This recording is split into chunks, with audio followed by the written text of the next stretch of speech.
আমার বিবাহিত স্ত্রীর সাথে বিয়ের আগে অবৈধ সম্পর্ক ছিল, এখন আল্লাহর কাছে কিভাবে ক্ষমা চাইব?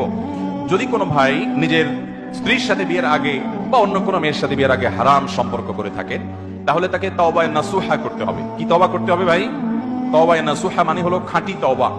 এমন তওবা করতে হবে যেই তওবাটা সে কখনো ভঙ্গ করবে না। আল্লাহ তাআলার কাছে লজ্জিত হয়ে, অনুতপ্ত হয়ে, নিজেকে ভৎসনা করে ক্ষমা চাইতে হবে।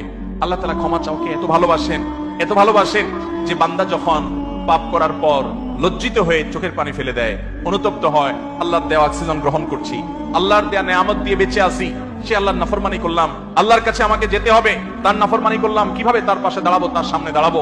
ওয়াম্মা মান খাফা মাকামা রাব্বিহি ওয়া নাহান নাফসা আনিল হাওয়া, যে ব্যক্তি আল্লাহর ভয়ে সন্ত্রস্ত থাকে, এই জন্য লজ্জিত হয়ে নিজের পাপের জন্য ক্ষমা চাইবে এবং ভবিষ্যতে আর কোনোদিন পাপের কাছেও যাব না আল্লাহ সংকল্প করবে।